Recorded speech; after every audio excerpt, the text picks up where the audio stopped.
quel jeu joue monsieur le colonel Mobutu? Ça a été votre homme de confiance quand même, Mobutu, non? Oui, ça a été un homme de confiance. Mobutu, il était mon secrétaire attaché au bureau de Bruxelles. Au moment de la formation du gouvernement, je l'ai fait venir ici. Je lui ai confié un poste important dans le gouvernement, secrétaire d'État à la présidence. Personnellement, je ne comprends pas son acte. Il a sa conscience. Il est venu l'autre jour me demander la réconciliation. Il a fait des démarches pour qu'il y ait une réconciliation entre M. Kasavubu et moi-même. Je lui avais répondu que je n'avais pas d'autre sentiment que celui de la réconciliation. Et il est parti. Et de temps à autre, il m'envoie une note. J'attends. Je ne comprends pas son jeu. Il se jugera lui-même. Pour l'observateur extérieur, il dit que je suis un perdant. Mais au contraire, toute la campagne faite contre moi est interprétée par le peuple congolais comme une campagne contre le renversement du gouvernement, une campagne contre l'indépendance que nous venons de conquérir. Congolese have been massacred by white people in the Congo for years and years and years. And if the shoe is now on the other foot, only thing I can say is it's like chickens that always come back home to roost. Do you personally feel, though, that there's some shame or involvement here or some guilt associated with the killing of other human beings? I think that the white people should be ashamed of the deplorable situation that has been existing in the Congo, which is not the fault of the Congolese, but which is the result of instigation by European powers who are fighting each other over the mineral wealth of the Congo. And now to make it appear that the Congolese themselves are criminals or brutes because they're reacting to these injustices that they've been victimized by is again ducking the question. Shambi is the murderer of Lumumba, who was the rightful prime minister of the Congo. Shambi is the man whose forces fought against the United Nations forces and against the United States, and despite this criminal past of Shambi, now the United States is backing Shambi, who has hired South African mercenaries who are hired killers to disrupt the peaceful efforts of the freedom fighters from Stanleyville to make the type of country there that they want. And it is this American support of Shambi, actually, that's at the root of the whole. N'est-ce pas? Alors, j'ai commencé, n'est-ce pas, à étudier les révolutions à travers l'humanité, très souvent la révolution française, les causes qui ont été à la base de cette révolution. Pourquoi ces gens se sont révoltés? Pourquoi ils ont lutté pour la liberté? Et j'ai compris que vraiment, à travers toutes les révolutions, il y a un élément profond. C'est la lutte contre l'injustice, contre l'oppression.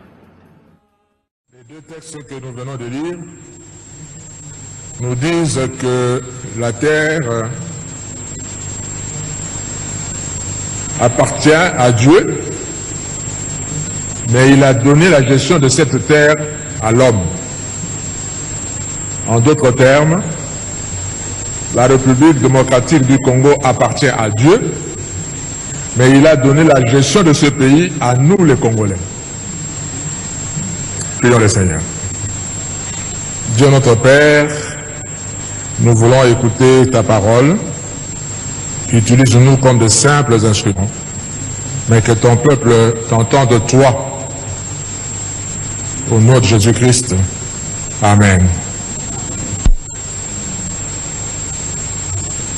Nous commémorons l'anniversaire de la mort de Mosé Kabila et nous retenons ce que nous pensons que ça sera le résumé de sa pensée qui va traverser des générations et des générations de Congolais, ce qu'il a dit. Et il nous a légué cette parole comme un testament de ne jamais trahir le Congo. Et ce que nous venons de dire nous dit justement que le Congo nous appartient. Dieu a donné la gestion du Congo à nous, Congolais. Ce n'est pas aux Américains. Ce n'est pas aux Français, ni aux Belges, ni à qui que ce soit, mais à nous, Congolais. Et c'est nous, Congolais, qui un jour rendrons compte à Dieu de notre gestion de sa terre, de la République démocratique du Congo. J'aime bien l'athlétisme, où il y a des courses à pied surtout. Et j'aime spécialement une course,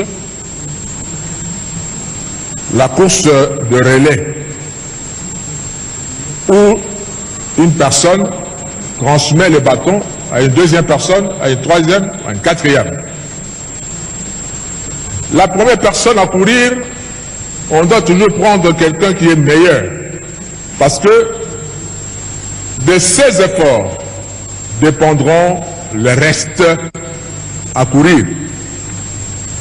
Si lui prend la distance, suffisamment de distance par rapport aux autres, ceux qui viendront après lui ne feront que conserver cette distance-là et gagner la course. Dans l'histoire du pays, c'est pareil aussi. L'histoire des pays, c'est pareil. Nous prenons un témoin que nous transmettons à la génération qui vient. D'où ma question. Quel pays allons-nous léguer à nos enfants, à nos petits-enfants? Nous avons l'obligation devant Dieu et devant l'histoire de léguer à nos enfants et à nos petits-enfants, tout d'abord, un pays uni.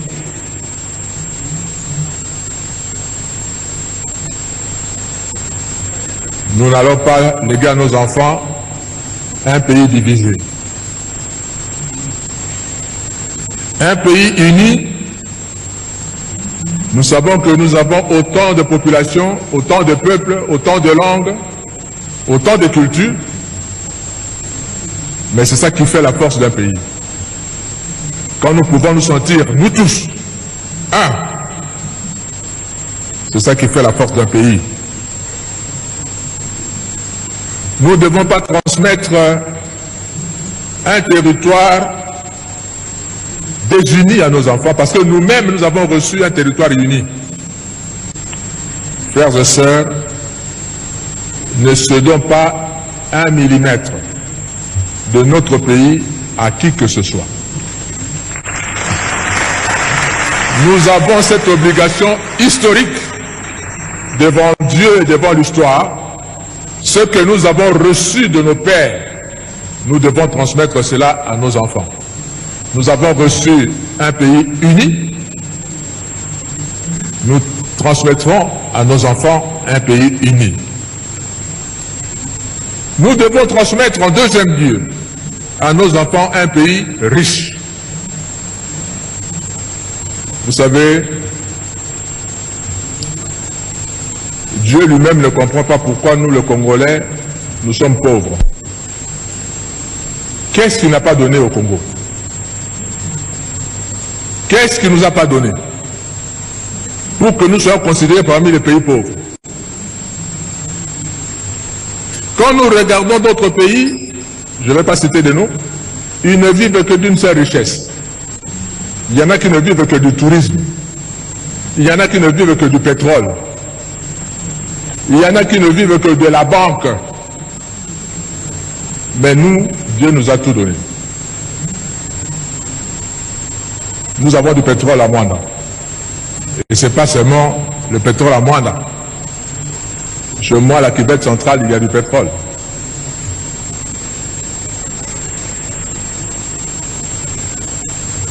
Nous pouvons vivre de ça. Mais en plus de cela, nous avons le coltan, que tout le monde cherche dans le monde entier. Nous avons l'or, le diamant, etc., etc. Vous savez, c'est un péché pour le Congo d'être encore pauvre. Nous devions être parmi les riches nations du monde.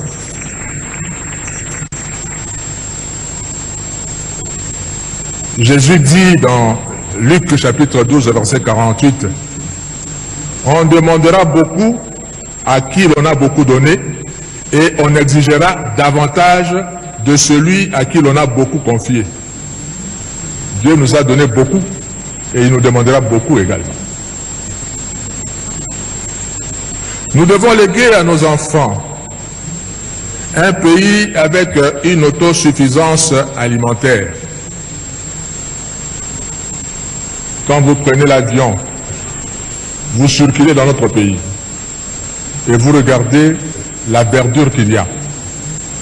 Autant d'espaces vides où nous pouvons cultiver, élever les bêtes. Et nous ne le faisons pas. Et nous importons la nourriture de l'extérieur. C'est vraiment inadmissible pour le Congo. Je suis parti il y a plusieurs années au Sénégal. C'est là où j'ai vu l'effet de serre. J'entendais parler. Mais c'est au Sénégal que j'ai vécu cela. Nous étions internés à Mboro. C'est à plus de 100 km de Dakar. Dans un hôtel. Et l'hôtel s'appelait l'hôtel du lac.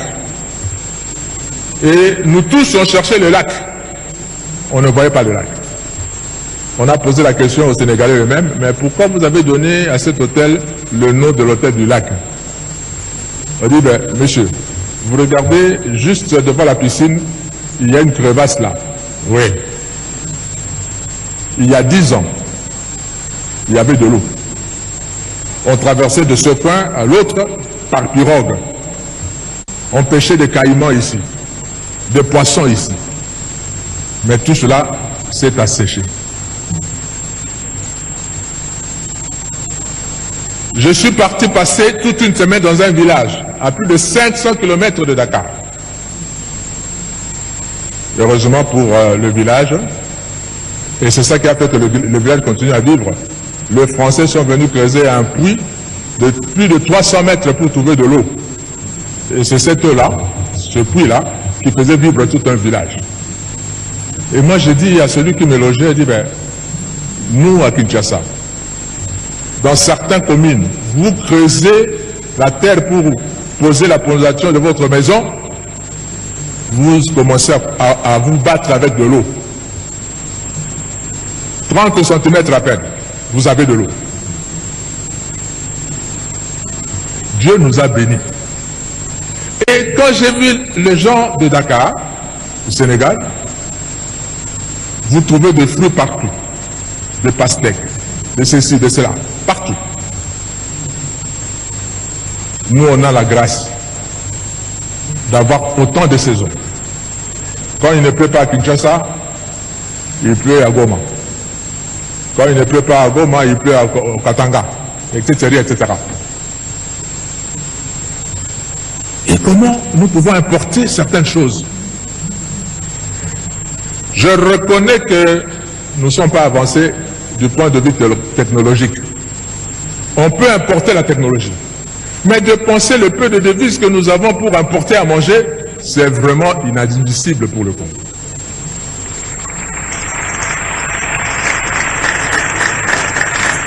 Nous devons léguer à notre pays, à nos enfants, pardon, un pays où l'État existe réellement.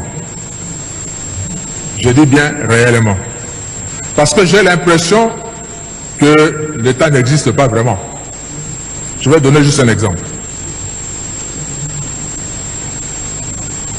Nous sommes en la République démocratique du Congo, nous conduisons à droite.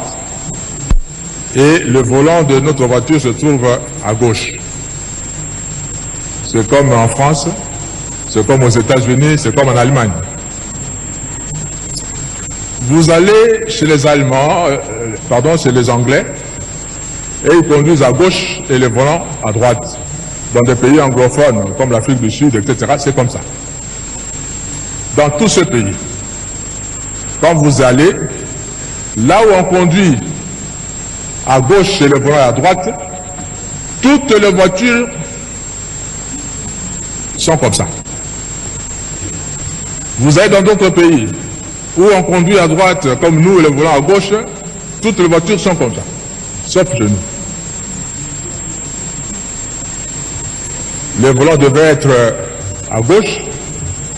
Nous avons importé autant de voitures dont le volant se trouve à gauche et ça entre par nos frontières.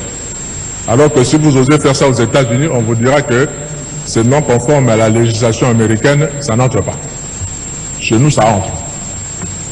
Et c'est nous, les Congolais, qui connaissons notre loi, qui importons ces voitures, et l'État laisse faire. Ça veut dire que l'État n'existe pas réellement. Il faut renforcer l'autorité de l'État. Nous devons léguer à nos enfants un pays où l'État est réel. Où tout le monde est égal devant la loi. Que vous soyez général, ministre, ou qui que ce soit. Quand vous devez enfreindre la loi de la République, on vous arrête, on vous juge, on vous condamne comme tout citoyen.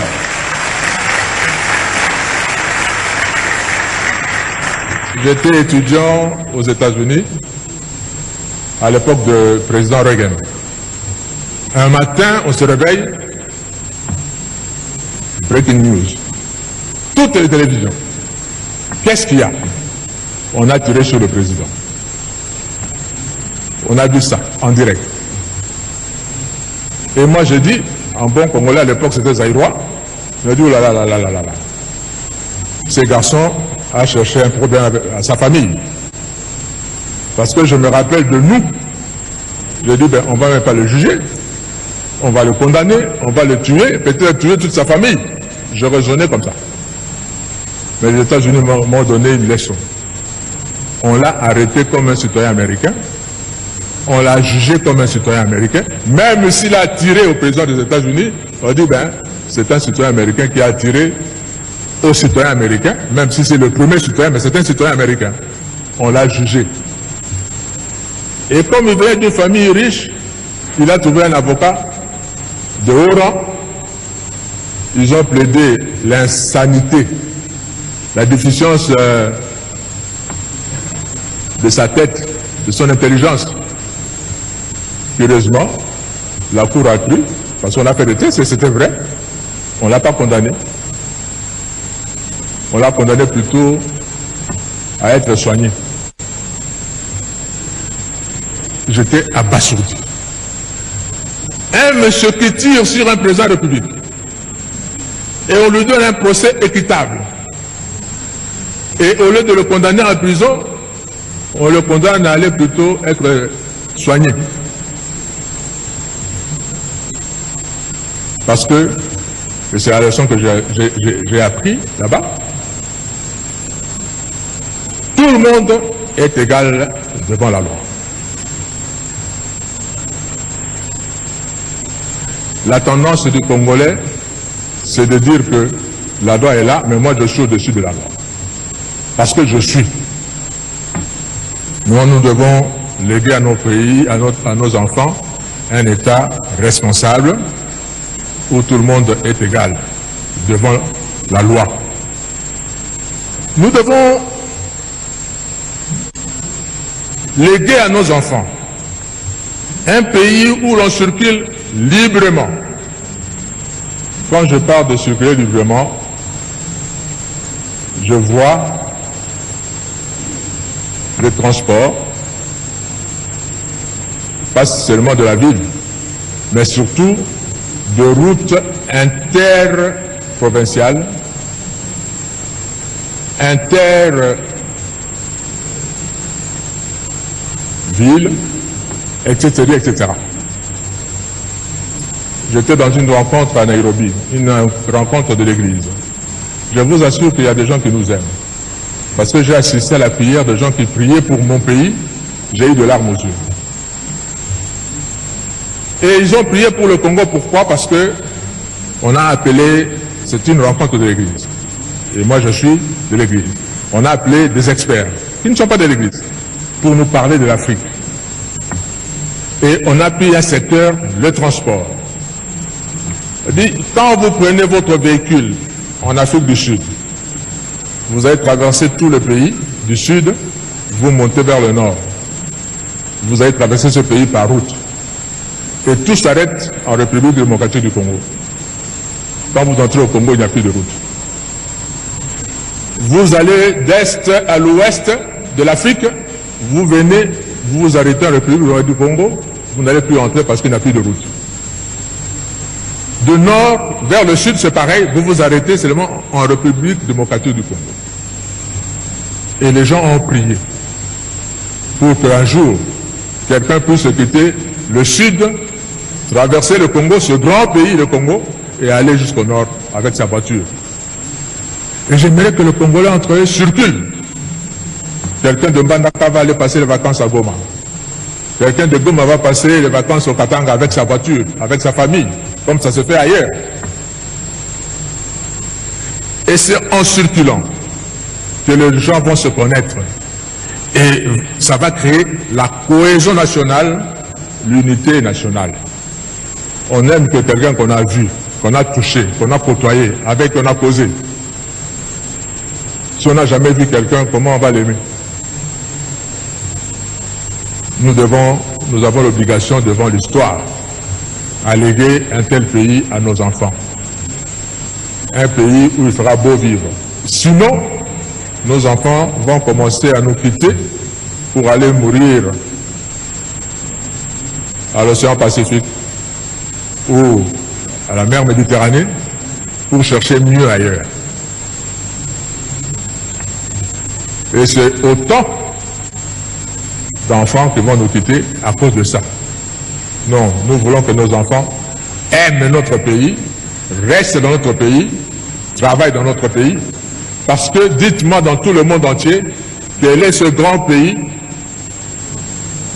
qui n'a pas une grande frontière, une grande étendue de pays et une grande population qui soit parmi les pays les plus riches. Regardez les États-Unis.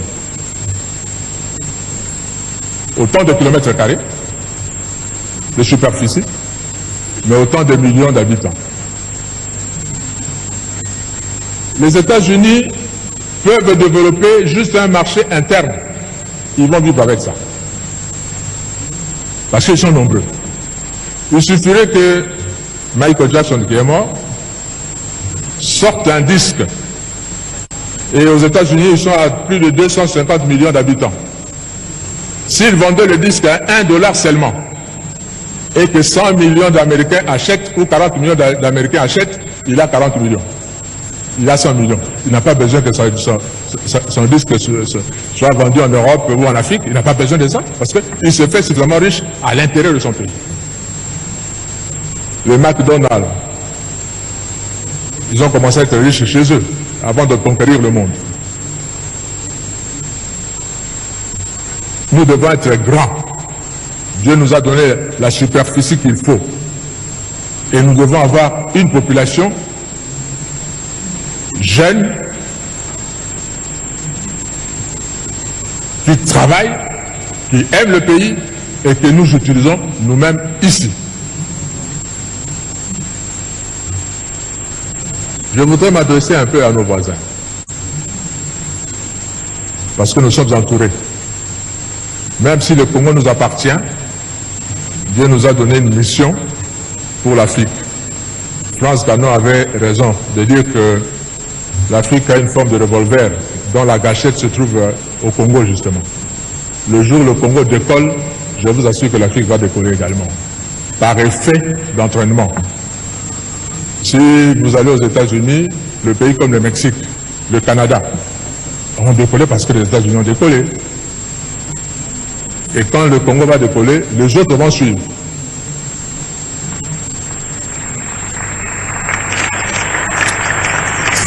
Et ces voisins, je vous dis nos voisins, Dieu vous a donné votre terre. N'enviez pas la nôtre.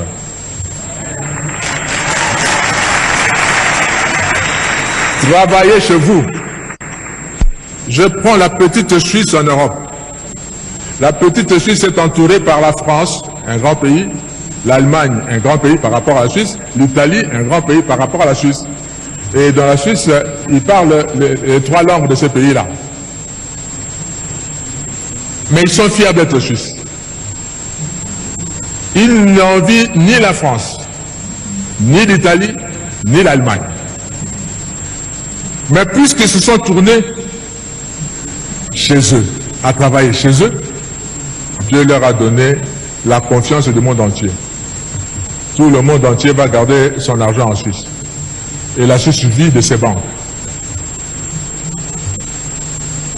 Ces pays aussi peuvent vivre de ce que Dieu va leur donner de faire, au lieu d'envier la République démocratique du Congo et avoir des stratégies pour profiter de la République démocratique du Congo.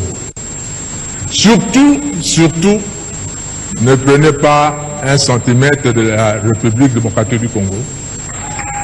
Parce que le Congo ne sera pas toujours faible comme il est maintenant. Il va se réveiller un jour. J'étais étudiant également en France et Dieu a fait que je vive dans la ville de Strasbourg pendant 5 ans. Et Strasbourg fait partie de la grande région qu'on appelle Alsace. Et les Alsaciens parlent un dialecte germanique, c'est-à-dire qui ressemble plus à l'allemand qu'en français. Vous avez beaucoup d'Alsaciens qui ne savent même pas parler français correctement, comme vous êtes dans leur village là-bas. Ils parlent plutôt allemand. Et là où je vivais, je louais. Mon bailleur me disait un jour, Monsieur Kofo, mes parents sont nés ici à Strasbourg, ont grandi à Strasbourg. Moi, je suis né à Strasbourg, j'ai grandi à Strasbourg. Et tout en vivant à Strasbourg, j'ai été 2 fois citoyen allemand et je suis redevenu 2 fois citoyen français. Je me dis comment?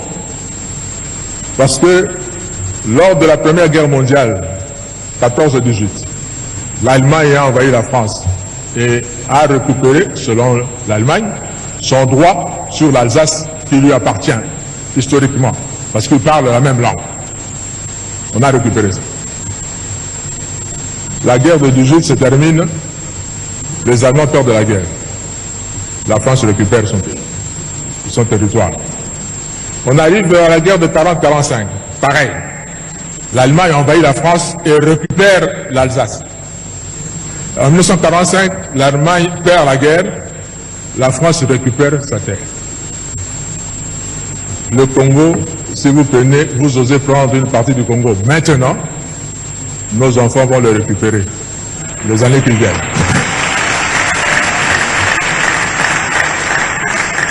Alors, soyons plutôt de bons voisins et ne mettez pas de conflit entre nous.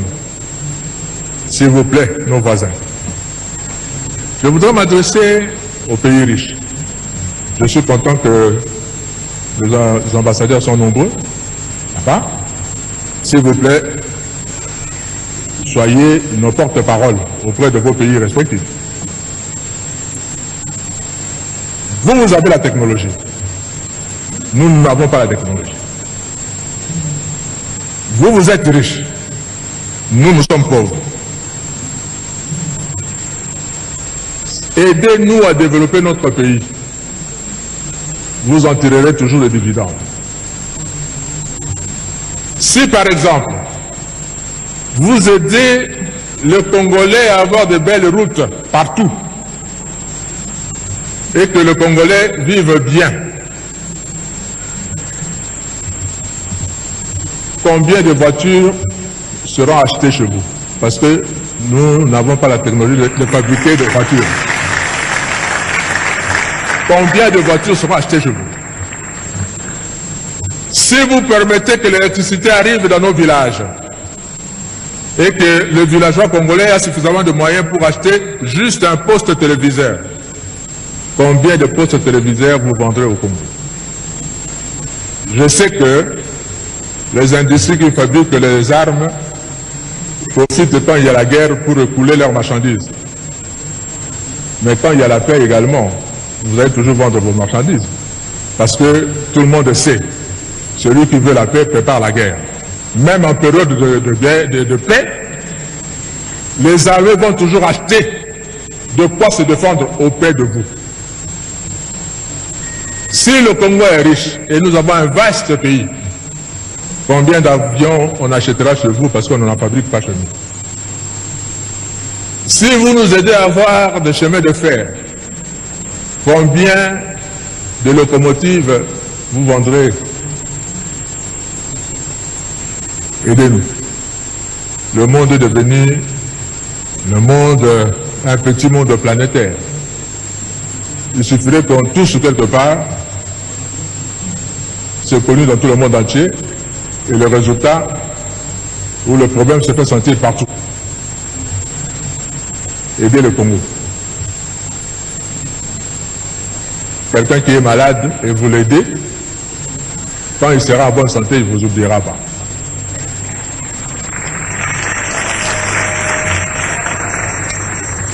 Le Seigneur m'a donné ce message pour nous les Congolais.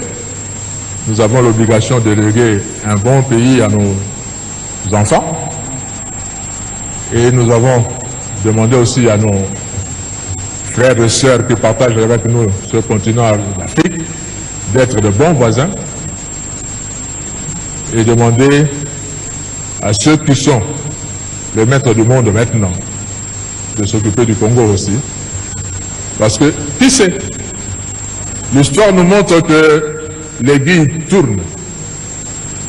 Dans l'histoire, il y avait des pays comme l'Égypte qui étaient de grandes nations à l'époque, qui ont dominé le monde à l'époque. Et puis nous sommes partis en Europe. On a eu la Grèce, on a eu Rome, et à un moment, les Français ont dominé, les Espagnols l'ont fait, les Britanniques également. Maintenant, nous avons les États-Unis. Ça a quitté l'Europe, ça va vers l'Amérique. Qui ne vous dit pas que dans le prochain centenaire, ça sera l'Afrique. Et l'histoire, je vous assure, ne s'oublie pas. On se rappellera toujours de ceux qui nous ont aidés et ceux qui ne nous ont pas aidés. Que Dieu nous bénisse. Bénisse la République démocratique du Congo. Amen.